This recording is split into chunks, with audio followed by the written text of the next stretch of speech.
Bəlkə bizim problemimiz heç süni zəka, ChatGPT, Facebook, TikTok və s. deyil. Bəlkə bizim problemimiz yarım fabrikat ədəbiyyatdır. Sosial şəbəkə hamıya tribuna verir. Qabaqlar bu tribuna hamda olmur.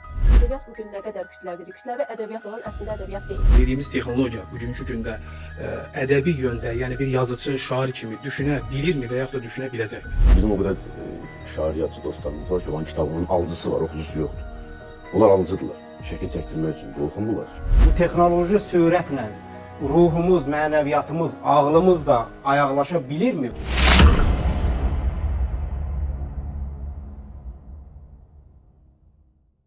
Dostlar, xoş gördük. Bugün beyin fırtınasının növbəti buraxılışında elan elədiyimiz kimi TikTok əsrində ədəbiyyat mövzusunu ətrafında söhbət eləyəcəyik. Bu mövzunu xırdalamağa çalışacağıq. Qonaqlarımız ədəbi tənqidçi, ədəbiyyatşünas Mətanət Vahid və yazıçı, esseyist Fəxri Uğurludur. Mən suallarımı hər ikinizə ünvanlayacağam və elə bilirəm söhbətin gedişində də sualdan sual doğacaq və belə rahat, səmimi bir mühitdə söhbətləşəcəyik. İstəyirəm oradan başlayaq ki, hamımıza məlumdur ki, ədəbiyyatçılara xüsusilə Charles Baudelaire'dən üzü bəri texnoloji inkişafın hər mərhələsində şairlər, yazıçılar, fikir adamları biraz texnologiya münasibətlərində belə ona tənqidi yanaşıblar. Bunlardan ən məşhuru, mən istəyirəm söhbətimizi başlayaq oradan ki, 1935-ci ildə Walter Benjamin məşhur bir esse yazıb. Essenin adı da belədir ki, deməli, texniki vasitələrlə yenidən istehsal dövründə sənət. Və o iddia eləyir ki, bu essesində texniki vasitələrlə yenidən kütləvi istehsal dövründə sənət özündən əvvəlki dövrdəki aurasını, orijinallığını itirib. Belə deyək də, hər şey kütləviləşib, konveyer üsulu ilə istehsal olunanda bizim əvvəlki qədər onun qarşısında sehrini artıq dala bilmirik. İndi istəyirəm, və bu təbii ki, bu sonra da davam elədi. Fotoqrafiya sənəti doğulanda da, televiziya həyatımıza daxil olanda da, kino sənəti yarananda da, internet şəbəkəsi dünyanı bürüyəndə də bu, belə deyək, sənət bununla qarşı-qarşıya qalıb. İndi də sosial şəbəkələr dövründə bu təzədən geniş vüsət aldı və bu sual yenidən aktuallaşdı. Artıq bu dəfə demək olar ki, bu sualla biz hər həftə, hər ay ayrı-ayrı yazılarda, postlarda qarşılaşırıq. Mən istəyirəm indi oradan başlayaq ki, Mətanət xanım. Bu sosial şəbəkələr və ədəbiyyat mövzusunda, sosial şəbəkələr həyatımıza daxil olandan sonra bu həqiqətənmi ədəbiyyata, sənətə zərbə vurdu? Bunun mələkləri, şeytanları nədir? Doğrudanmı bu sənəti liliputlaşdırdı, yoxsa biz özümüzü çox əvvəlki dövrlər, belə deyək, əvvəlki dövrü çox Gulliverləşdirmişik? Yəqin ki, ikincidir. Mən həmişə düşünürəm ki, ümumiyyətlə zamanla ayaqlaşmaq lazımdır. Dəyişikliklər nə olursa olsun, zaman özü ilə hansı texnoloji yenilikləri gətirsin, onlarla ayaqlaşmaq lazımdır. Çünki zamandan geri qalanda uduzan, konkret indi ədəbiyyatdan söhbət gedirsə, uduzan məhz sənət olur. Nə baxımdan? Onsuz da Azərbaycan elə bir ölkədir ki, bura dünyada gedən bütün sənət prosesləri, bütün ədəbi proseslər 30 il, 40 il gecikməklə gəlir, çatır. Üstəlik də biz həm də texnoloji yeniliklərə qapalı olsaq, onlarla razılaşa bilməsək, onda bizim gecikməmiz daha da labüdləşir. Bəli, bu həqiqətdir ki, biz hamımız rəqəmsal narkomanlarıq demək olar ki, hər gün əlimizdə smartfonlar, kompüterlər, bunsuz həyatımızı təsəvvür edə bilmirik. Hətta o yerə gəlib çıxıb ki, biz bir gün əgər telefonu qapadırıqsa, bunu telefon detoksu hesab edirik özümüz üçün. Ya da deyirik ki, bugün internetdən istifadə etməmişəm. Zaman-zaman məncə hər birimizdə olur. Əgər sosiallığı sevmiriksə, tez-tez sosial şəbəkələrin hansınsa qapadırıq, çünki yoruluruq sosiallıqdan filan. Amma bugünün gerçəkliyi nədən ibarətdir? Sənətin nə boyda olursa olsun, sən sosial şəbəkədə yoxsansa, yaxud da elektron mətbuatda təmsil olunmursansa, sanki sən yoxsan. Yəni, sən əgər üzdə deyilsənsə, görünmürsənsə, çox maraqlı bir şeydir ki, məsələn, səni hətta həmkarlarım belə görəndə soruşurlar ki, niyə görünmürsən? Çoxdan da görünmürsən. Bəli, sosial şəbəkələrdə görmürlərsə, əgər məsələn qəzetdə, jurnalda, hətta saytda indi çap olunmaq elə böyük bir əhəmiyyət daşımır. Çünki əgər fikir versək, xəbərləri belə biz başlayırıq sosial şəbəkələrdən izləməyə. Ehtiyac görmürük ki, saytlara nəzər salaq və mən ümumiyyətlə hazırda bizim informasiya almaq almaq ehtiyacımızı, aclığımızı onu içərimizdən keçirmək kimi qəbul etmirəm. Elə hesab edirəm ki, biz informasiya dənliyirik sadəcə olaraq. Oradan bir informasiya, buradan bir informasiya və bir informasiyanı içərimizdən keçirmədən başqasına adlayırıq. Belə bir ehtiyacımız var. Psixoloqlar buna daha çox dopamin ehtiyacı deyirlər ki, nəyə görə biz ardıcıl olaraq çoxlu reelslər izləməyə ehtiyacı duyuruq və s. Belə bir dövrdə əlbəttə ki, ədəbiyyatın üzərinə ümumiyyətlə sənətin üzərinə çox böyük ağırlıq düşür, çox böyük bir yük düşür. Belə bir zamanda ki, insanlar vaxtını ümumiyyətlə sərf etmək istəmirlər, ədəbiyyata konkret olaraq. Məsələn, soruşurlar ki, niyə mən kitab oxumalıyam? Doğrudan da bu sual verilməsi çox normaldır. Əgər bir insan dəqiqə yarımlıq bir reels izləyəcək və bundan arzuladığı dopamini alacaqsa, güləcəksə, əylənəcəksə və biz də hər zaman ədəbiyyat niyə oxumalıyıq səbəbləri arasında bunu o psixoloji tərəflərini deyirik də, daha çox ki, niyə oxumalıyıq? Əgər bir insan dəqiqə yarıma, 3 dəqiqəyə, 10 dəqiqəyə o dopamini ala bilirsə, zövq ala bilirsə, psixoloji məlumatlana bilirsə, informasiya da alırsa, onda ədəbiyyatı niyə oxusun ki? Fəxri müəllim, biz bu texnologiyanı çox belə nahaq yerə danlayırıq, yoxsa necə? Bunun mələkləri, şeytanları nədir belə ədəbiyyat müstəvisində? Valla mən bu texnologiya ilə ədəbiyyatın birbaşa əlaqəsinin nə olduğunu hələ də başa düşməmişəm. Çünki texnologiya belədir ki, vasitələrdir də. Yəni bizim əlimizdə bir vasitədir. Tutaq ki, vaxt var idi, lələklə yazırdı şairlər, sonra çap maşınasında yazır, indi kompüterdə yazır. Yəni bu vasitələrin təkmilləşməsidir və tərəqqidir və bunun geriyə yolu yoxdur, heç vaxt olmayacaq. Bunlar hamısı işin xeyrinədir. Yəni şairin, yazıçının işini, publika ilə ünsiyyətini, kommunikasiyasını qüvvətləndirən, ona kömək, yardım göstərən şeylərdir. Burada düzdür, hər bir texnologiyanın, hər bir şeyin, hər bir dərmanın özünün fəsadları, yan etkiləri var. Və texnologiyanın da əlbəttə indi həyatımıza girib, Mətanət xanım dedi, hamımız elə bil manyak olmuşuq, hamımız ondan ayrı yaşaya bilmirik. Amma onun çox müsbət tərəflərinə bərabər çox mənfi tərəfləri də var. Bəzən girirsən, tutaq ki, bir şəbəkəyə, boş-boş mənasız şeylərə baxırsan, bir də görsən 3 saatın gedib. Heç nəyində yiyəsi olmamısan. Amma bəzən də çox vacib bir informasiyanı və yaxud bir əsəri, tutaq ki, filmi sən orada seyr edirsən, bundan ötürü tutaq ki, qabaqlar gözləmək lazımdır ki, nə vaxtsa bu televizorda veriləcək, bu film nə vaxtsa gələcək kinoteatrlarda göstəriləcək. Amma indi əlinin altındadır. Barmağını basırsan, dünya sənin ayağına gəlir. Bu çox böyük, yəni ağla sığmaz dərəcədə böyük uğurdur. Texnologiyanın əleyhinə çıxmaq ağılsızlıqdır. Tərəqqinin əleyhinə çıxmaq ağılsızlıqdır, mümkündür. Tərəqqi bir gün dayansa, dünya dağılar, məhv olar. Amma bizim ruhumuz, bu belə deyək ki, bu fiziki texnoloji göstəricilərlə ayaqlaşırmı? Bax, məsələ bundadır. Mənim yadımdadır ki, Bergsonun təxminən belə bir fikri var idi. O deyir ki, yəni sürətimiz, təcilimiz uyğun gəlmir. Texnologiyalar artdıqca, tutaq ki, maşınlar bizim ayağımızın əlavələri kimi, qollarımızın, deyək ki, müəyyən o traktorlar bizim deyək ki, o bel kürək tutan qolumuzun əlavəsi kimi də, yəni qat-qat bizi gücləndirdi. Ancaq bunların müqabilində bizim ruhumuz böyümədi, qəlbimiz böyümədi. Bax, problem məncə bundadır. Yəni biz vasitələrdən necə istifadə eləyirik? Vasitə bizim hansı işimizə yarayır? Yəni vasitə məqsədə çevriləndə təbii ki, tutaq ki, bir gənc bütün gün oturub kompüterin qabağında ancaq belə əyləncəli oyunlar oynayırsa, aydın məsələ ki, onun ona müsbət təsir olmayacaq. Yox, o kompüterin qarşısında oturub yeni şeylər öyrənirsə, elm öyrənirsə, nə bilim, başqa mənəvi belə də imkanlarını artırırsa, əlbəttə o texnologiyanın iştirakı onun həyatında misilsizdir və əvəzsizdir. O suala qayıtmaq istəyirəm, Mətanət xanım. Maraqlıdır, get-gedə söhbətdən, sözdən söz çıxır, sualdan sual çıxır. Bax, mən istəyirəm biraz da fokuslanaq bu müəllif məsələsinin üstündə də. Siz özünüz, məsələn, bir müəllif kimi, bir esseyist kimi, ədəbi tənqidi mətni yazan, ədəbiyyatşünaslıq mətni yazan adam kimi o narahatlığı hiss edirsiniz ki, zamanı çox alır. Mən əslində daha çox sakitliyə çəkilib, daha sükunətə çəkilib bir dərindən özümlə məşğul ola bilərəm. Amma sosial şəbəkə məni orada daim yaşıl işığı yanmağa vadar eləyir və mən burada nədəsə dərinlikdən itirirəm. Belə bir narahatlıq var. Şəxsən mənim özümün belə narahatlığım yoxdur. Çünki ümumiyyətlə sosial şəbəkədə olub-olmamaq insanın seçiminə bağlıdır. Əgər mən oradayamsa, orada olmağı seçmişəm deməkdir də. Düşünürəm ki, əgər bayaq mən narkomanlar sözünü, rəqəmsal narkomanlar sözünü daha işlətmədim. Çünki bir psixoloq bunu belə ifadə etmişdi ki, heç də onun fəsadları içkidən, narkotikdən az deyil. Hətta daha çoxdur. Və bu asılılıq deməkdir, aludəlik deməkdir. Əgər bir insan öz aludəliyini idarə edə bilmirsə ya da idarə edə bilirsə, bu onun şəxsinə bağlı məsələdir. Mən elə fikirləşirəm ki, tutaq şəxsən məni soruşursunuzsa, mən bunu idarə edə bilirəm. Mən o hərdən deyirlər ki, boş vaxtında filan işi görmə. Mən deyirəm ki, normal insanın boş vaxtı olmur.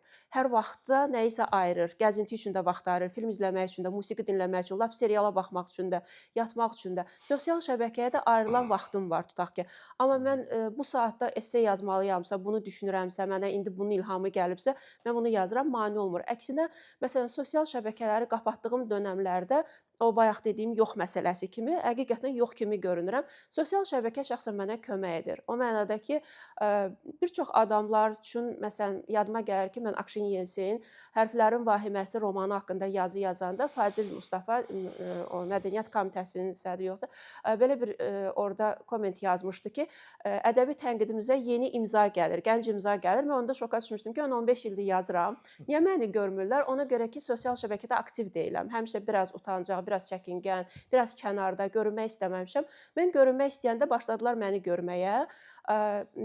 Bu yenə də mənim seçimimdir. Ona görə də bayaq siz müəllif məsələsini qabartdınız. Müəlliflərin yeri sosial şəbəkədə hardadır? Öz seçimindən asılıdır. Vaxtını ayırsa yazsın da yazacaq və yazısını PR etmək üçün də ən yaxşı və belə deyək də müftə platforma ilə sosial şəbəkə olacaq. Fəxrə müəllim, siz necə düşünürsünüz? Bu müəllif kimi də, yəni indi belə deyək ki, müəllif həm özünün ədəbi agentidir, belə deyək, sosial şəbəkədə, həm özünün, nə bilim, PR meneceridir də, belə demək olarsa, hamımız təxminən o şeyin içərisindəyik. Bunun müəllifdən apardığı nəsə var, yoxsa Şəbəkənin mi? bəli. Şəbəkənin mən də razıyam ki, doğrudan da müəllifin özünü, daha doğrusu özünü ünsiyyət qurması üçün cəmiyyətlə, ictimaiyyətlə əlbəttə çox böyük rolu var. Amma indi belədir ki, axı sosial şəbəkə hamıya tribuna verib. Qabaqlar bu tribuna hamıda olmurdu.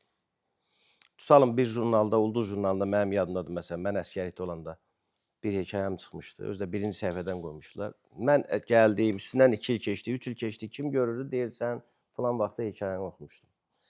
Amma indi elə deyil axı. İndi biz o hekayələrin də çıxmağını aylarla, bəzən illərlə gözləyirdik. Bəzən heç gözləyirdin, sonra da çap olunmurdu. Yəni belə bir şey var. İndi o baxımdan bu gün əlbəttə saytların, şəbəkələrin ortada olması yazıçıya sonsuz imkanlar verir, geniş imkanlar verir.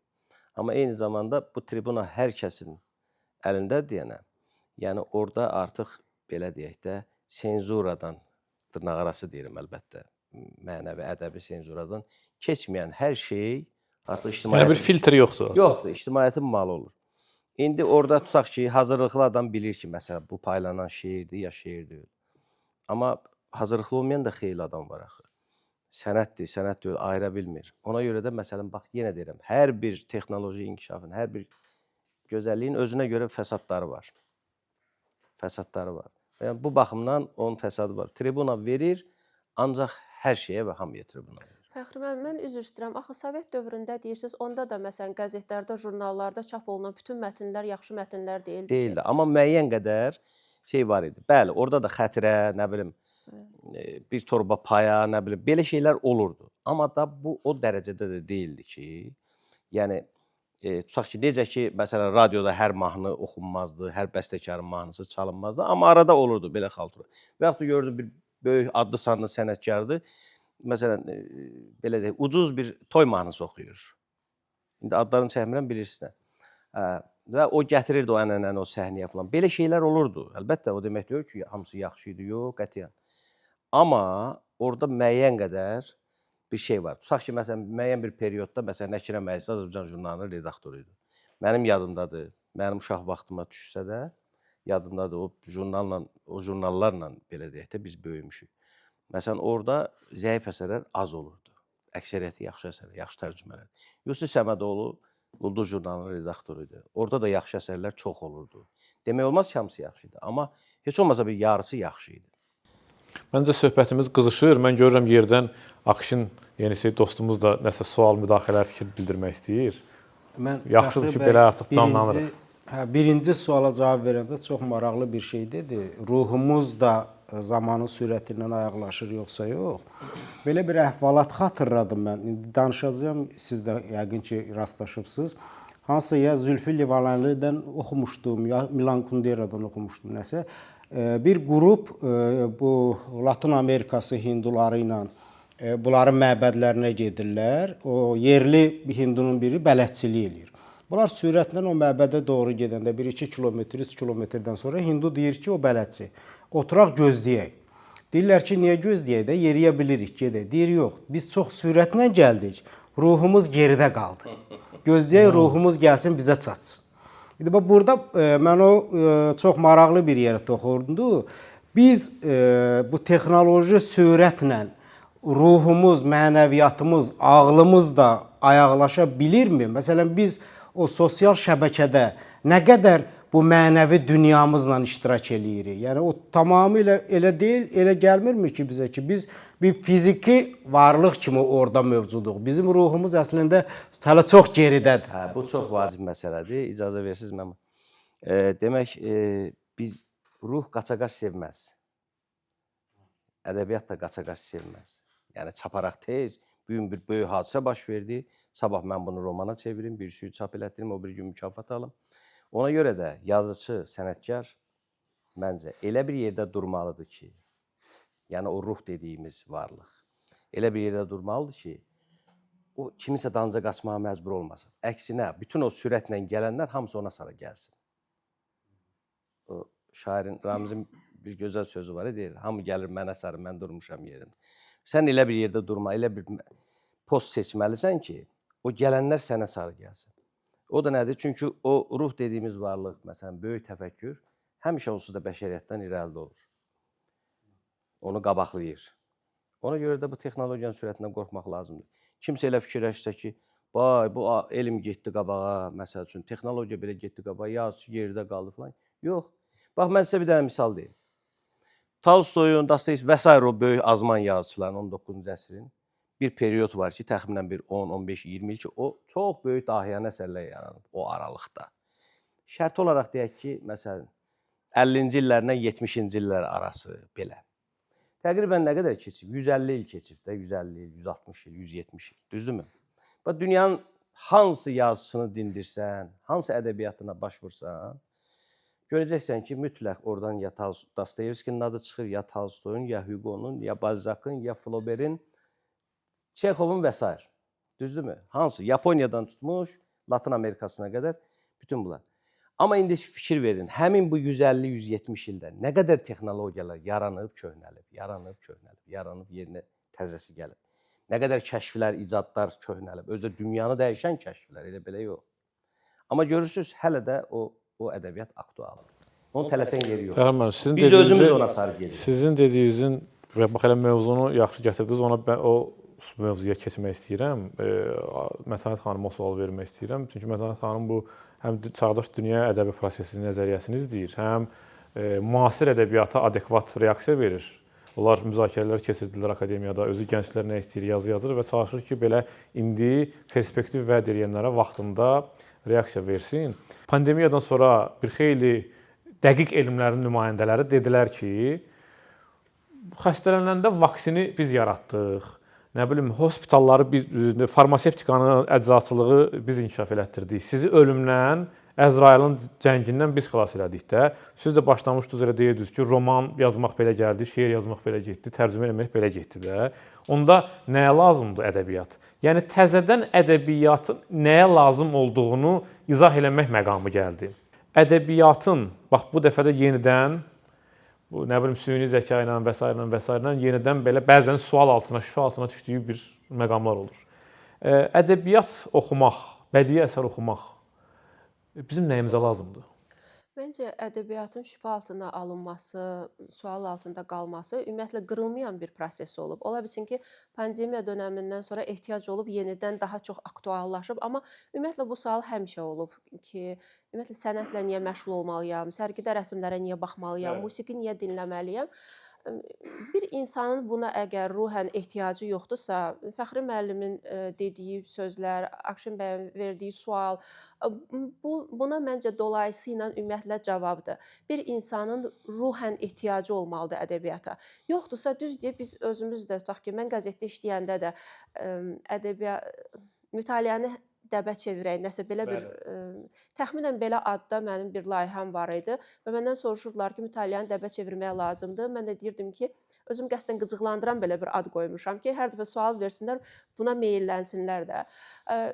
Yəni zamandan geri qalmamaq üçün. Amma düşünürəm ki, bir insanın ehtiyacı yoxdursa oxumağa, rəsm izləməyə, musiqi dinləməyə, quyuya su tökməklə quyu sulu olmur onsuz da.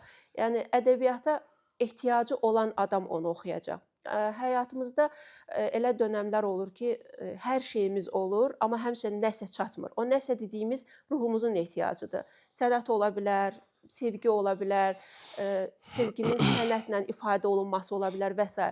Bir insanın buna ehtiyacı varsa, demək həm də ədəbiyyata ehtiyacı var. Yəni burada belə bir təhlükə yoxmu var sizcə? Məsələn, onda ancaq ruhunun ədəbiyyata ruhən ehtiyacı olanların marginal bir icmasına çevrilməz ki, ədəbiyyat. Onsuz da marginaldır deyə düşünürəm mən ədəbiyyatı. Ədəbiyyat bu gün nə qədər kütləvidir. Kütləvi ədəbiyyat olan əslində ədəbiyyat deyil. Onu sənət kimi görmürük də. Kütləvi olan sənət deyil. Onun adına ədəbiyyat qoymuşuq, amma əslində o sənət deyil, ədəbiyyat da deyil. Sadəcə yazıdır, nədirsə, əsl ədəbiyyat onsuz da marginaldır. Biz qəbul etsək də, etməsək də belədir. Fəxri müəllim, siz necə düşünürsünüz? Qismən razıyam, amma yəni belə deyək də, populyar olan, kütləvi olan böyük ədəbiyyatlar da var. Məsələn, hamımız bilirik ki, dünyanın ən oxunan romanlarından biri, bəlkə də birincisi, məsələn, Anna Kareninadır. Ola bilər ki, Markesin bir gözəl sözü var, deyir, mən qorxuram ki, 100 ilin tənhalığı, 79-cu ildə onu Moskvada intervyu vermişdi orada. Mənim güclü saydığım yox, məhz zəif saydığım cəhətlərinə görə bu qədər məşhur, populyarlıq qazanmış olar.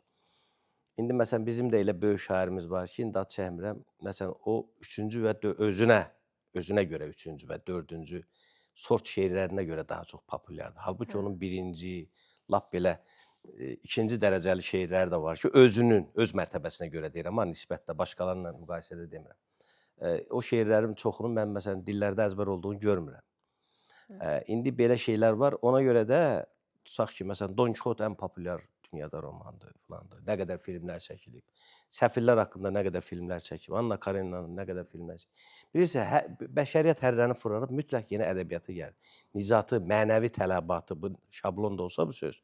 O mənəvi qidanı, ruhi qidanı mütləq ədəbiyyatdan tapır. Niyə? Nədə Və həmin? dünyadakı bütün böyük dəyişiklikləri, bax, epoxal, böyük, nəhəng, fantastik dərəcədə o böyük təbəddülatların da hamısının bünövrəsi ilk növbədə ədəbiyyatdan qoyulub. O bir dəfə mənə sual vermişdi dostlardan biri ki, Markes deyir, külək olmasaydı... Bir dəfə külək olmasa deyib, bir dəfə polis olmasa deyib. Polis olmasa deyib ki, çox şey pis olardı, amma ədəbiyyat olmasa heç olmaz. Mən dedim ki, Markeslə razı deyirəm, çünki küləyin yaranmasının özü də böyük, nəhəng bir ədəbi prosesin bir hissəsidir. Yəni, yaradıcı qüvvə o küləyi yaradanda son dərəcə poetik bir təfəkkürlə yaradır. Ona görə də ədəbiyyat olmasaydı külək olmazdı. Mən o fikirdəyəm ki, ədəbiyyat olmasaydı, külək də olmazdı. Bunun tam tərsini fikirləşim. İndi bütün böyük dəyişikliklər, siz yaxşı bilirsiniz ki, məsələn, bugünkü yeni bu epoxa deyim, nə deyim, bunu yaradan kimdir? Məsələn, maarifçi filosoflar, şairlər, yazıçılar. Yəni, bu müasir dövrümüzü. Bir dəfə də mənə belə bir sual verilmişdi hardasa ki, zamanla nə yaxlaşmaq, zamanın... Mən dedim ki, yəni ki, sənin yazıların mövzuları köhnədir, deyirlər, bəz zamanı ilə nə yaxlaşmır. Mən dedim ki, axı ədəbiyyatda bir teması var, o da insan temasıdır. Dəxli yox, sən o insanı 3000 il əvvəldən götürürsən, yoxsa 3000 il sonradan götürürsən. İndi bu, orada belə bir cavab vermişdim ki, Fransız xalqı bugün Voltaire'in zamanında yaşayır. Və o çox böyük xoşbəxt ki, o Voltaire'in zamanına Fransız xalqı gəlib çata bilib. Halbuki Voltaire o zamanı 200 il, 300 il əvvəldən yaratdı. Voltaire şərti olaraq deyirəm də, ümumiləşdirilmiş obraz kimi. Yəni, dediyim odur ki, ədəbiyyat həmişə zamandan qabaqdadır, böyük ədəbiyyat əlbəttə. Və biz, məsəl üçün, Voltaire'in zamanına biz də namizədik o zamanda yaşamağa. Amma indi gəlin fikirləşək görək, biz Füzulinin, Nizaminin zamanına nə vaxt çata bilərik? Mən indi istəyirəm, biraz da məsələni, indi söhbəti özüm bilərəkdən belə deyək də, əsrarlı qoyuram ki, burada texnologiyanın günahı var, yoxsa yoxdur. İndi istəyirəm, biraz indiki zamana gələk və indiki əslində özümüzə aid bir məsələni müzakirə edək. Mənə şəxsən bəzən elə gəlir ki, biz əslində bu texnoloji vasitələrdən falandan istifadə edirik, bəzi əsas məsələlərin üzərindən keçirik də. Bəlkə bizim problemimiz heç nə bilim, süni zəka, nə bilim, ChatGPT, Facebook, TikTok və s. deyil. Bəlkə bizim problemimiz yarım fabrikat ədəbiyyatdır. Yarım fabrikat ədəbiyyatda belə öz bütün əsərlərini 50 cilt çap eləyib hamısını seçilmiş əsərlər hesab eləyən, nə bilim, uzun-uzadı heç kimə lazım olmayan avtoreferat dili ilə yazılan tənqiddir və s. Necə fikirləşirsiniz? Bayaq Fəxri müəllim doğru olaraq dedi ki, elə populyar əsərlər var ki, onlar həm ciddi ədəbiyyat nümunəsidir, həm də kütləvi ədəbiyyat nümunəsidir. Əslində həm sizin bayaqki sualınızın cavabıdır, həm indiki, həm də ikimiz də demək olar ki, mətləbə sadəcə müxtəlif yönlərdən baxıb eyni məsələni dedik. Axı Fəxri müəllim özü də belə bir şey dedi ki, o şair bəlkə də populyar şeirləri ədəbiyyat olmayanların üzərindəndir. Yəni yenə bayaqki məsələyə qayıdırıq ki, nə ədəbiyyatdır, nə ədəbiyyat deyil. Bax deyirsiniz ki, Anna Karenina dünyanın ən məşhur əsərlərindən biridir, amma Anna Kareninanın fəlsəfəsini nə qədər adam olduğu kimi başa ya Don Kixot dediniz. Don Kixotu nə qədər adam doğrudan olduğu kimi bax qoy bütün Valla dünya heç günü bu cəmiyyəti gündə olsun. bilirsiniz ki, mükəmməl bir təhlili hələ də yoxdur. Bəli. Ona görə də mən deyirəm ki, 400 ildən çoxdur yazılıb. populyarlıq hələ əsl ədəbiyyat demək deyil də və sizin sözünüzün qüvvəti o ki, deyirsiniz yarım fabrikat. Bunlara sadəcə olaraq necə deyim, təəccüb etmək olur ki, Mənə bəzən elə gəlir ki, nəsə hazır alıb siz eləyirlər. həqiqətən onlardakı o enerji, onlardakı o həvəs ki var bu qədər yazmağa. Tam mən öz-özümə belə orta bir hesab çıxarıb görürəm ki, il ərzində maksimum 10 dənə yazı yaza bilərəm. O da maksimum. Çünki bir məsələnin ətrafında hər şeyi bir kənara qoyaq, araşdırmanı bir kənara qoyaq. Düşünmək var o məsələnin ətrafında ki, sən içərindən keçirib o mətləbə çatırsan, həqiqətinə çatırsan. Nietzsche səhv etmirəmsə belə bir fikir deyirdi ki, mən zamanımdan xeyli sonra doğulacam və cəmiyyətə münasibəti var idi ki, sosial şəbəkələrdə elə bir indiki cəmiyyəti görürdü, sosial şəbəkələrdə oturub fəaliyyət göstərən, başqalarını tənqid edən, sanki onun o vaxtı dediyi o cəmiyyət indi gəlib çatıb. Bax bu süni intellekt dövründə, ChatGPT zamanında. Üzr istəyirəm Mətən sözünüzə qüvvət. Bilirsiniz niyə? Çünki onların o nifrət elədiyi Nietzsche və ona bənzər şeylərin ki, o kütləvi instinkt var idi, kütləvi zövq, kütləvi o bayağılıq və onun üçün indi misilsiz imkanlar yaranır. Yəni onu büruzə vermək üçün, imkanlar yaranır. Onu bölüşmək üçün, bəli, ona görədir həm də. Əslində yəni bir tərəfdən baxanda bayaq Qismət bəy belə bir fikir dedi ki, sosial şəbəkələrin yaxşı və pis tərəfi, şeytani tərəfidir də, mələklər tərəfi. Bəli. Bax bir tərəfindən baxanda süni intellektin zərərindən də danışmaq olar, sosial şəbəkələrin zərərindən də danışmaq olar. Amma biz bunun zərərindən danışanda faydasını itirə bilərik. Danışmaq olar, yəni onu özümüzdən dəf etmək üçün, amma müqavimət göstərmək olmaz. Mən həmişə düşünürəm ki, əgər bir dırnaq içində bəla deyək də, bir bəla bizi gəlib tapıbsa və onu dəf etmək mümkün deyilsə, ondan istifadə etməliyik yaxşı mənada. Yəni bu elə bil ki, bizim evimizin ortasında gəlib oturmuş bir çağırılmamış qonaqdır. Gəlib oturub onu göndərmək mümkün deyil. Heç olmasa biz işdə olanda yeməyimizi bişirə bilər, evimizi təmizləyə bilər. Onun kimi bir şey. Yəni düşünürəm ki, sosial şəbəkələrdən öz xeyrimizə istifadə edə bilərik. Süni intellektdən öz xeyrimizə istifadə edə bilərik. Yalnız alətə çevirməklə. Bu gün süni intellekt məsələn bəzi tənqidçiləri mən ChatGPT tənqidçiləri qrupuna aid etmişəm. Özüm üçün beynimdə siyah tutmuşam. ChatGPT tənqidçiləri. Bəli, çünki yəni oxuyan kimi görürəm ki, onlar yazmayıblar bunu, ChatGPT yazıb. Heç bir üslub yoxdur. Fikir sadəcə belə informasiya verir, heç nəyə uyğun olmayan eyni sözləri hətta tanıyırsan orada. Yəni bir qəlib var da sanki. Bəli, bir qəlib var. Wikipedik belə deyək. Bəli, çox şeydən tanımaq olur. Yəni mətni tanıyanda tanımaq, mən əminəm ki, siz də tanıyırsınız bunu. Ola bilər ki, süni intellekt bir 5 ildən sonra elə inkişaf edər, alqoritmləri elə dəyişilər ki, mənim, sizin, Fəxri bəyin hamımızın üslubunu bəlkə yamsılayar, heç problem olmaz, biz əziyyət çəkmirik. Amma bu gün nə qədər ki, süni intellektlə kopyalar çıxaran, klonlar çıxaran bir ədəbiyyatdır, biz ondan sadəcə alət kimi istifadə edə bilərik. Yalnız öz xeyrimizə bu şey informasiya almaq üçün, elə bir necə Google-dakı bütün informasiyaları toplayıb bizə verən alət kimi istifadə edə bilərik. Assistentimiz kimi. Bəli, assistentimiz, amma biz yanlış istifadə edirik də. Biz götürürük onu öz əvəzimizə istifadə edirik və sonra deyirik ki, insanı kənara itələyəcək. Əgər sən özünün ruhunu duyaraq yazmırsansa, özünün yerində ChatGPT-ni görürsənsə, bu onun problemi deyil, sənin problemindir də. O ki qaldı konveyer üsulu ilə yazılan əsərləri deyirsiniz. Həqiqətən daha çox istedadlı adamların özünün təbəddülatları olur. İstedadsız adamın heç vaxt təbəddülatı olmur. Ona görə də hər gün yazırlar. Yəni bu problem artıq süni intellektin ya da zamanın problemi deyil, şəxslərin, fərdlərin problemi. Bəli, təşəkkür. Deyəsən dostumuz Tural Cəfərlinin sözlü sualı var. Çox maraqlı bir mövzudur. Təşəkkür edirəm bu mövzuyla bağlı belə bir görüşün keçirilməsinə görə. Mətanət xanım qeyd elədi, sosial şəbəkələrlə bağlı. Mənə elə gəlir ki, həqiqətən ədəbiyyat üçün ən münasib, ən uyğun, əlverişli elə məhz platforma sosial şəbəkədir. Dəqiq elmləri, yəni fizika, riyaziyyat, kimya bu sahələrin ümumiyyətlə sosial şəbəkədə əlverişli olmağı məntiqə uyğun deyil. Çünki insanların ümumiyyətlə sosial şəbəkələr hisslərlə idarə olunan bir alqoritmlər daha çox hisslərlə idarə olunur. Bir də bir məsələni qeyd elədiniz. Orada texnologiyanın mələkləri və şeytanları, əslində texnologiyanın mələklərini və şeytanlarını biz özümüz yaradırıq, müəyyənləşdiririk. Yəni bu alqoritmi istifadə etdikcə nələrin zərərli, nələrin daha faydalı olduğunu görürük. Ümumiyyətlə süni intellektlə bağlı və mövzumuzla bağlı bir məsələni həm sual şəklində, həm də fikir olaraq demək istəyirəm ki, 20-ci əsrdə artıq ortalarından deməli ingilis riyaziyyatçısı, kriptoqrafı Alan Turing belə bir sual verir ki, maşınlar düşünə bilirmi? Və bu sualdan sonra artıq süni intellektlə bağlı və süni intellektin həyat sahələrinə təsiri ilə bağlı araşdırmalar başlayır və günümüzdə, yəni bu müasir dövrümüzdə artıq düşünə bilirmi sualı daha çox düşünə biləcəkmi şəklində mənə elə gəlir formalaşır və sualım hər üçünüzədir. Sizcə ümumiyyətlə maşınlar, yəni dediyimiz texnologiya bugünkü gündə ədəbi yöndə, yəni bir yazıçı, şair kimi düşünə bilirmi və yaxud da düşünə biləcəkmi? Mənə elə gəlir ki, o hansı ki biz belə bayaq onu biraz yarım fabrikat ədəbiyyat, cari ədəbiyyat, kütləvi ədəbiyyat, çox da istedad tələb eləməyən ədəbiyyat dedik. Məncə onları artıq yamsılaya bilir. Onları yamsılayacaq. Amma həqiqi müəllifləri məncə yamsılaya bilməyəcək.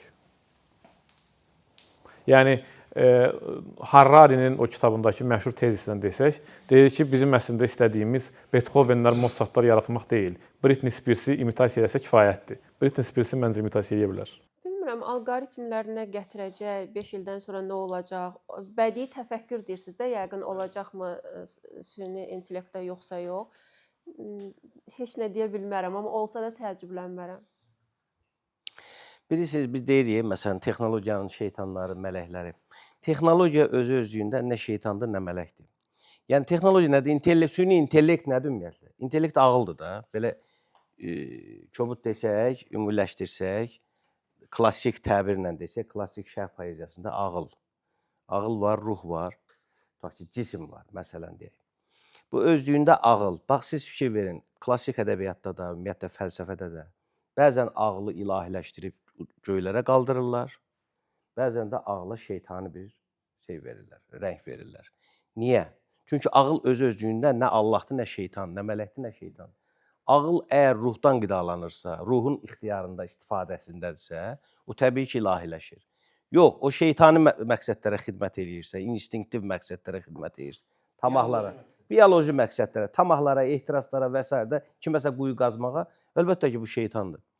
Yəni, bütün hallarda, bax, ona görə də, bax, ədəbiyyatda da ağıl o mənada da işlənir, bu mənada işlənir. O, Dostoyevskinin Karamazov qardaşlardan Dimitri deyir ki, bu dünya deyir, Allahla şeytanın mübarizə meydanıdır. Mübarizəsi gedir. Meydan da insan qəlbidir.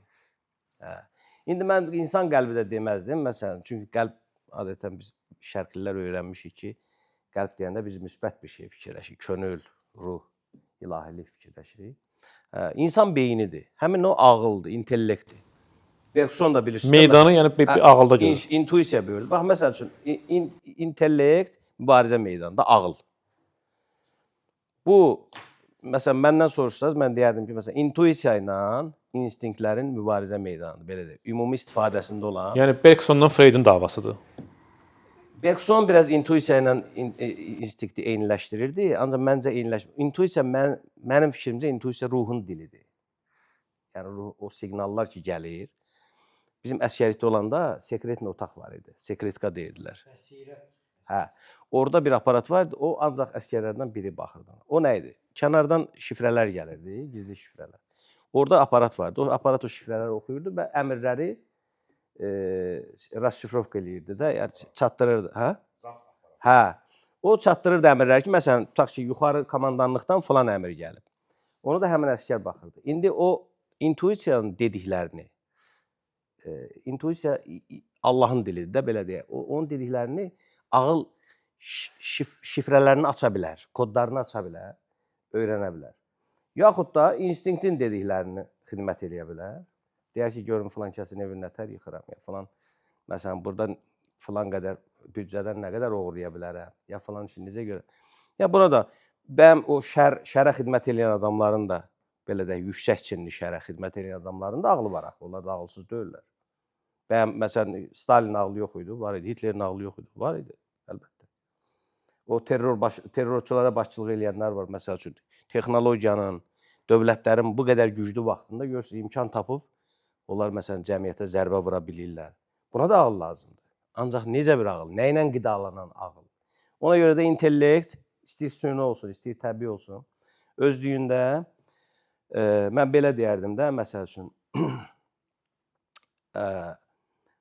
o ruhsuz ağıl, belə deyək də, o impulsları almayan ağıl elə bir ki, kəsik başdır da.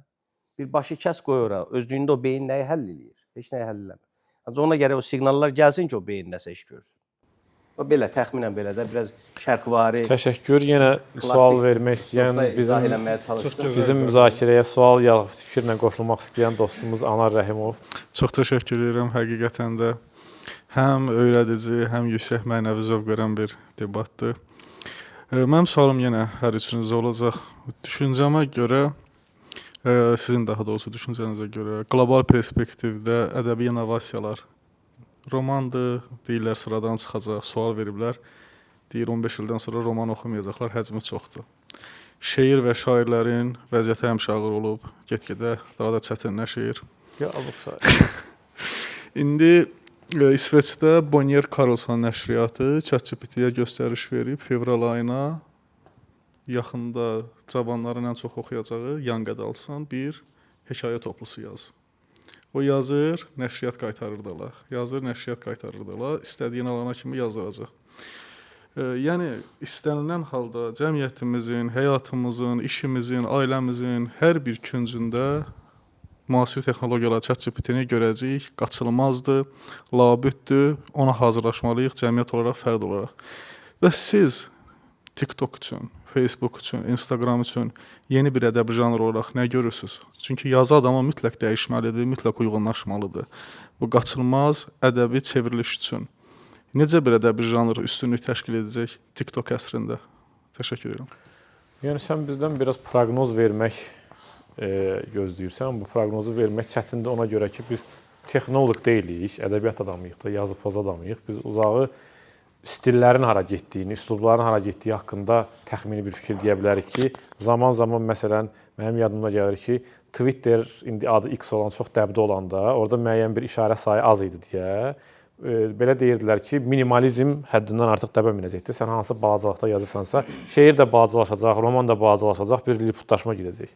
Ancaq elə olmadı. Yenə də Orxan Pamuk-Qalın romanları yazdı. Jonathan Franzen'in nə bilim 700-800 səhifəlik romanları yazıldı, oxurdu. Sənin sevimli dostun Knausgård'un 6 cildlik o silsilə romanı yazıldı və oxundu. Yəni buna belə birbaşa proqnoz vermək çətindir. Mənə amma elə gəlir ki, biz bəzən bunu ümumiləşdirib deyirik ki, ədəbiyyat bir yolunu tapır. Mənə elə gəlir ki, həqiqi müəlliflər həmişə onlar texnologiyanı gözləmirlər ki, mən buna uyğunlaşım. Onlar elə bir şey yaradırlar ki, texnologiya məcbur olur ki, onun yanında özünə nəsə bir yer tapsın. Yəni, ona görə bu söhbətin əvvəlindəki Benjaminin o məşhur Pasajlar kitabındakı məqaləyə qayıtmalıyam mən. O kitabda məşhur Charles Baudelaire haqqında bir 60-70 səhifəlik məşhur bir esse var. O esse ondan bəhs edir ki, təxminən ümumiləşdirsək ki, yəni artıq 19-cu əsrin Parisində texnologiya, industrial, urbanizasiya və s. şəhər dəyişir, insan həyatı dəyişir falan edir. Amma bunun içərisində yenə də Baudelaire o şeiri yazmağın şərt çiçəklərini, Paris sıxıntısını, hansı üslublarda, hansı mövzularda yazmağın yolunu tapdı. O ona baxmadı da, özünün bildiyini elədi və bu gün də belə deyək, o modernizmin atalarından biri sayırıq onu. Mənə gəlir, yəni burada əsas olan vurğu, mən ona görə sualların hamısında vurğunu müəllifə qoyuram. Mənə elə gəlir ki, hər şeyi müəllif olmaq həll eləyir. Məncə roman sıradan çıxmayacaq gözlənildiyi kimi, sadəcə olaraq yenilənəcək, formasını, məzmununu yeniləyəcək. Yəni əvvəlki klassik qəliblərlə yazılmayacaq ki, artıq başlayıb bu. Bir də ki, Qismət bəyin sözünə qüvvət, tələb təklif məsələsi həmişə aktual olacaq. Yəni biz həmişə biz deyəndə ciddi ədəbiyyatı nəzərdə tuturam.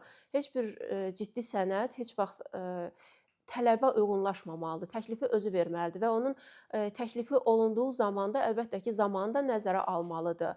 Amma oxucunu nəzərə almamalıdır, onun zövqünü nəzərə almamalıdır. Öz zamanının oxucusunu yetişdirməyə bacarmalıdır öz mətnləri ilə. Belə yanaşanda, ola bilsin mən çox pozitiv yanaşıram, amma belə görürəm ədəbiyyatın gələcəyini bu zamanda. Belə olduğu təqdirdə düşünmürəm ki, hər hansı bir janr sıradan çıxacaq. Sıradan çıxmayacaq, sadəcə olaraq formasını və məzmununu nisbətən yeniləyəcək. Hə, o bax təxminən 95-2000-lər arası, 2000-ci illər arası mənim yadımdadır ki, çox söhbətlər gedirdi bu barədə, redaksiyalarda, ədəbi məclislərdə ki, romanın da vaxtı getdi, indiki texnologiya, o vaxtki texnologiyanın indiki heç müqayisə olunamır.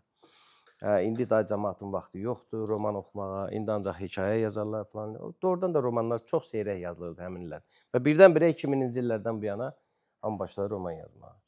Son 20 ildə deyək. İndi orada hansı təsirlər oldu, nə oldu? Güman ki, Türk ədəbiyyatının da falan da təsir oldu. Orxan Pamukun qazandığı uğurlarını da indi hər kəs həvəsləndi ki, yəqin o da bu uğurları qazana bilər. Belə bir şey. Yəni romanı mənim hələ təkcə yaşım düşən, ağlımı kəsən neçə dəfə öldürüblər, amma heç öldürüb qutara bilməyiblər. Ona görə də roman bu dəqiqə son 200 ildə ədəbiyyatın, yəni özünü ifadənin ən təkmil, ən belə deyək ki, şahanə bir formasıdır. Təbii ki, o sırada povest də var, hekayə də var özündə. Yəni nəsr əsərləri daha çox. Ona qədər bilirsiniz ki, klassik dövrdə əsərlərin çoxu, böyük əsərlərin çoxu nəzmlə yazılırdı. Lap qədimdə deyək ki, daha çox traktatlar, fəlsəfi söhbətlər, dialoqlar, məktublar formasında. İndi də nəsrin zamanıdır. Bəlkə ola bilsin, məsələn, 300 ildən sonra başqa bir janr üstünlük qazanacaq. Ancaq indi olan janrların, qazanılan janrların hamısının kökü var. Yəni əsli var, əcdadı var. Yoxdan yaranmayıb. Sadəcə təkmilləşib. Deyək ki, həmin o dialoqlar, həmin o dramaturgiya, bilirsiniz ki, 2500 ildir var dramaturgiya yaranıb. Zaman-zaman klassizm dövründə, maarifçilik dövründə o estetikaya, o formalara qayıdış. Hətta Boalo poeziya sənət əsərini nəzmlə yazıb. Yəni klassizm dövründə. Klassizmdən böyük esteti, nəzəriyyətçisi. Yəni belədir ki, indi artıq nəsr istər-istəməz biraz o dominantlığı ələ alıb. O lokomotivi nəsr təşkil eləyir indiki dövrdə daha çox. Amma bu o demək deyil ki, o bir janrlar ölüb yaxud öləcək. Biz sosial şəbəkələr, bu elektron çağının əvvəlini görmüşük. Yəni biz bu çağda böyüməmişik, doğulmamışıq. İstər-istəməz biz danışanda təfəkkürümüz istinad eləyir özünün keçmişinə, yaddaşına. O yaddaşda texnoloji tərəqqinin indiki mərhələsi yoxdur. Bu sürət yoxdur, bu dil yoxdur, indi istifadə olunur. Məsələn, indi böyüyən bir nəsil var. Yəni o sosial şəbəkə indiki telefonla, smart telefonlarla böyüyür. Valideynindən daha çox smart telefonla ünsiyyətdədir. Bütün oyunları real həyatda deyil, hamısı oradadır, virtual həyatdadır. O uşaqlar, yəni hamımızın evində var. Artıq sosial, məsələn, bizim dövrümüzdə biz həyatda yığışıb bir oyun oynayırdıq. O məhəllədən bir uşaq gəlirdi, buradan biri gəlirdi. Amma indi onlar nə edirlər? Hərə öz telefonu əlində, bu müxtəlif evlərdə, bəli, virtual bir həyat var orada və orada öz oyunlar təklif olunur. O oyunları oynayırlar. Və burada bir maraqlı bir məsələ də var ki, mən dilin üzərinə gətirəcəyim indi bu söhbəti. Əslində belə bir ortalıqda tezis hərlənir ki, yazılı dilin ömrü elə bu 5000 il idi. Yəni biz o piktoqraflar, qayaüstü rəsmlər falan, oradan əlifbaları yaratdıq o qayaüstü rəsmlərdən. Yazını yaratdıq və indi təzədən müasir texnologiyalar yenidən həmin piktoqrafik dilə qayıdır. Şəkilli yazıya qayıdırlar. Yəni yazılı dil, yazılı mədəniyyətin ömrü elə bu 5000 il idi. Biz tamam bu bitdi, biz yeni mərhələyə keçirik. Bu sosial şəbəkələrdə, virtual dünyanın artıq öz dilində görünür. Yəni biz emosiyalarımızı, duyğularımızı artıq sosial şəbəkələrdə, virtual dünyada sözlərlə yox, emojilərlə ifadə edirik. Kədərli isə bir kədərli emoji, sevincli isə bir sevincli emoji. Biz məsələn yazılı dilin nümayəndələri deyə biz o emojini atanda belə deyək, onun arxasındakı beynimizdəki əks sədası yazılı dilin tərcümə eləyir bizim üçün ki, bu bizim kədərlimizdir. Amma bir də dil açıb, dil açıb bu heroqliflərlə böyüyən uşaqlar var. Yəni onlar artıq müasir texnoloji dövrün heroqlifləri ilə böyüyürlər. Onlar artıq yazmayacaqlar ki, mən bugün kədərliyəm. O bütün ömrü boyu kədərli olanda o emojini göndərəcək. O heç vaxt yazmayacaq ki, mən bugün çox özümü yaxşı hiss eləyirəm. Çünki yazılı dil təmsilçisi deyil. O kültürdən gəlmir. Və bu belə deyək, ola bilsin ki, məsələn, bayaqları biz o digər tarixi hadisələr haqqında danışanda deyirdik, bu 100 illik bir prosesin nəticəsidir. Bu 200 illik bir prosesin nəticəsidir. İndi biz bunu bir 100 il kimi görək. Yəni məsələn biz indi bu dünən başlayıb bu hadisə 10 ildir, 20 ildir bir belə deyək də yaşı var və bu qədər insanların həyatına nüfuz eləyə bilib. İndi siz bir də bunu bir 100 il, 150 il davam elədiyini düşünün. Yəni tamamilə emojilərlə danışan, tamamilə heroqliflərlə müasir çağın, texnoloji çağın heroqlifləri ilə danışan bir nəsillər cərgəsi, ardıcıllığı təsəvvür eləyək. Və orada biraz bizim elə bir proqnozlar ki veririk ki, yox roman yaşayacaq, bu janrlar yaşayacaq. Məsələni 100 illik, 150 zaman ölçüsünə sığdıranda, məsələn, şəxsən məndə biraz tərəddüd yarar, pessimist bir fikir formalaşır. Yəni istəyərdim buradan da bir o dil məsələsinə də bir toxunum. Heroqlif dediyimiz şeylərlə sən primitiv mətləbləri ifadə edə bilirsən də. Ta ki keyfim yoxdur, biraz qəmli şəkil qoyursan orada.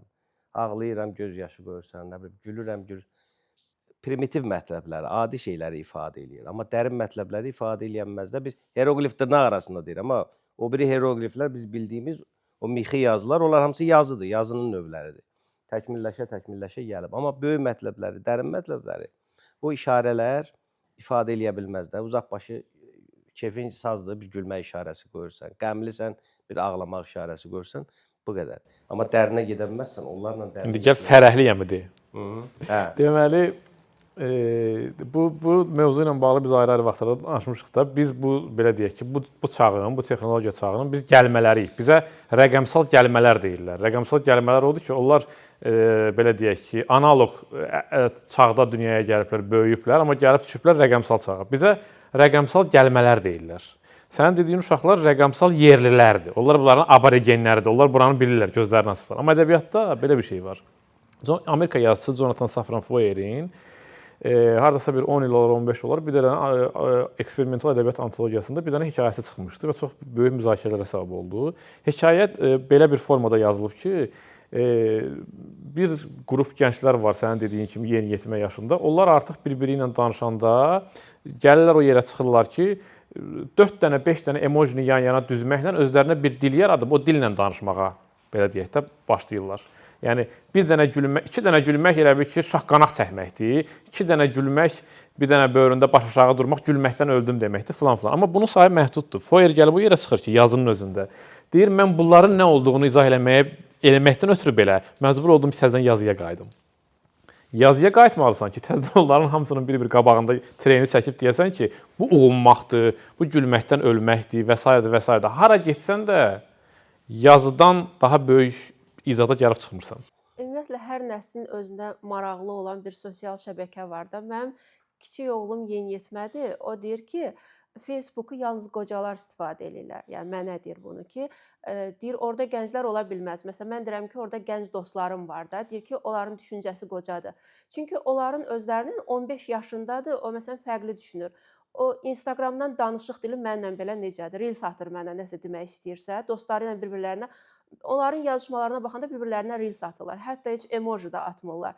Ona görə mən sizlə razılaşıram o barədə ki, onların yanaşması başqadır, onlardan sonrakı gələn nəsildə bir başqa olacaq. Onun proqnozunu yəqin ki, biz verə bilmərik.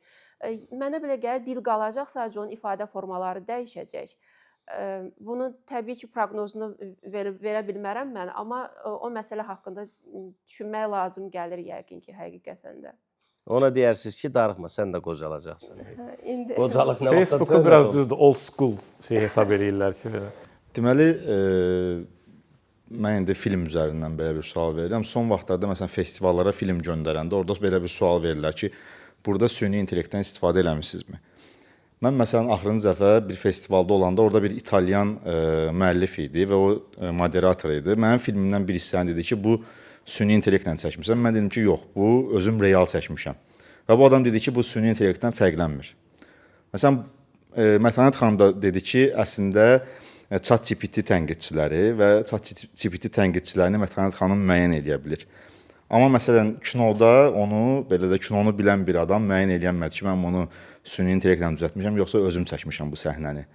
İndi mən sual vermək istəyirəm ki, bu dövrdə hamı müəyyənləşdirə bilmir də, yəni bunu. Müəllif necə olmalıdır? Yəni müəllif necə olmalıdır ki, öz müəllifliyini tam olaraq sübut eləsin? Məsələn, əsər yazanda və ya da film çəkəndə biz ona baxanda, oxuyanda bizə tam oxucu kimi sübut olunsun ki, bu süni intellekt deyil.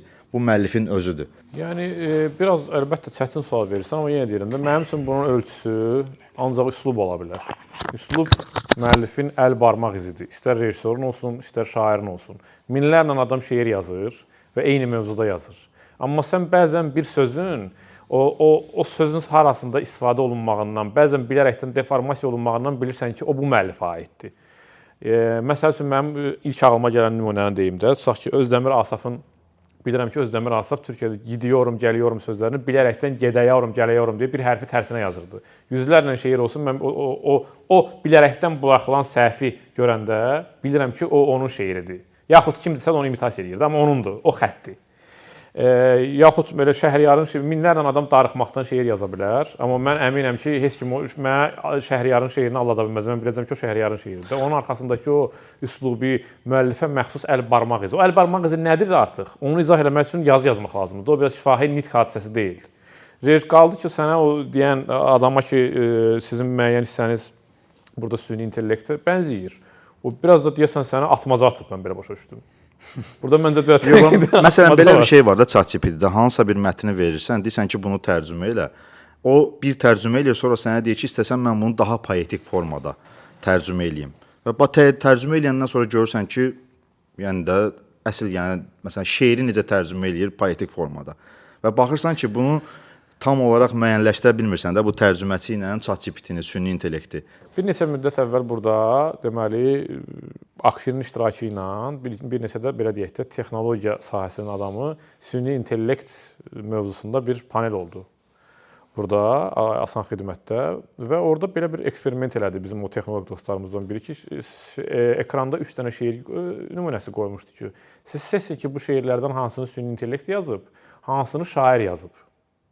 Məsələn, biz ədəbiyyat adamları hansının şairə aid olduğunu müəyyənləşdirə bildik. O da hətta mən bir məşhur şəkil paylaşmışdım. Hamı əl qaldırıb, mən qaldırmamışam. Çünki mən bilirəm ki, o söz sırası, o sintaksis insana məxsus sintaksis deyil. Yəni, adam öz işində səriştəli olanda məncə onu ayırd edə bilir.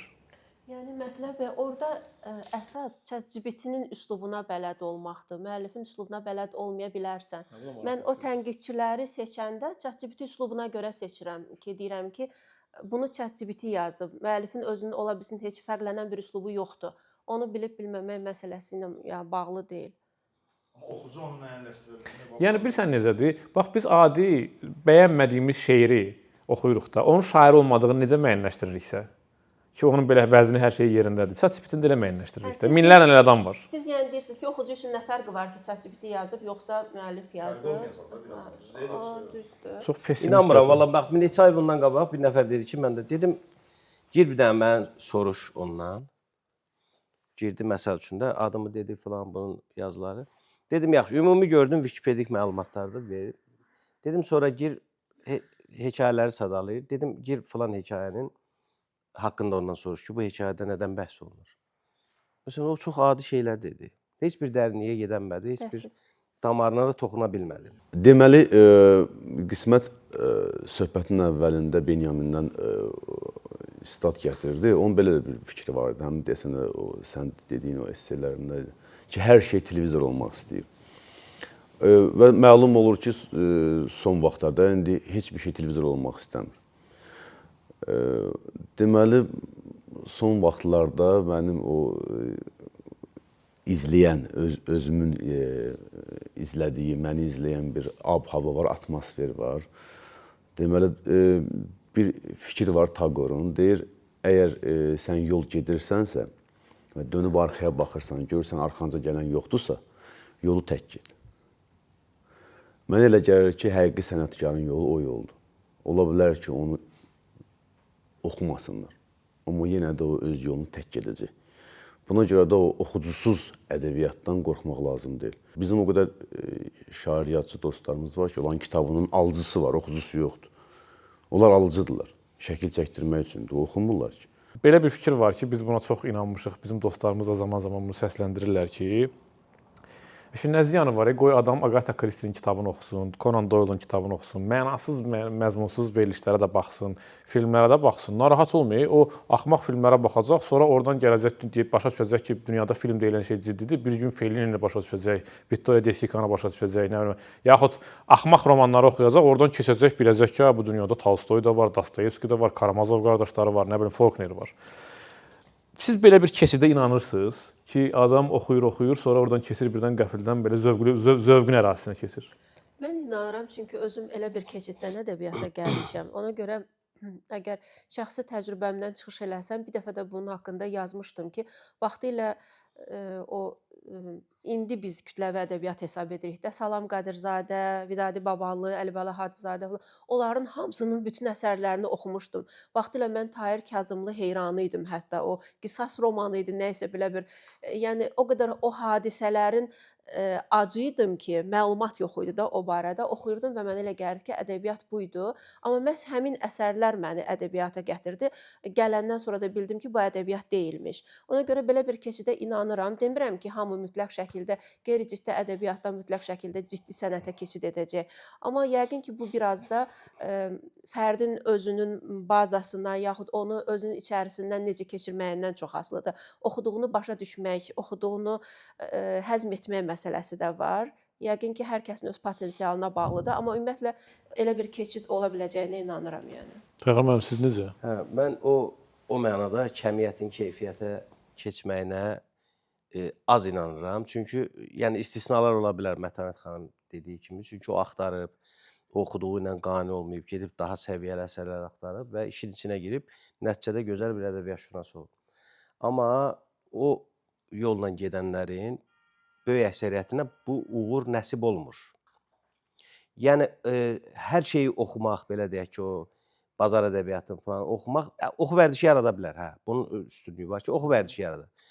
Amma samballı oxucuya çevirmək o adamı, bu ancaq az-az hallarda, tək-tək hallarda mümkün olar məncə. Kütləvi, belə deyək, kəmiyyət dəyişikliyinə inanmıram səbəb olsun. Amma ayrı-ayrı istisnalar ki, gözümüzün qabağındadır biri, belə istisnalar ola bilər. Bəli. Təşəkkür edirəm hər birinizə. Çox sağ olun. Gəldiniz gözəl çıxışlara görə, dostlara dəyərli fikirlərinə, münasibətlərinə görə növbəti debatlarda görüşənə qədər. Sağ olun. Sağ olun.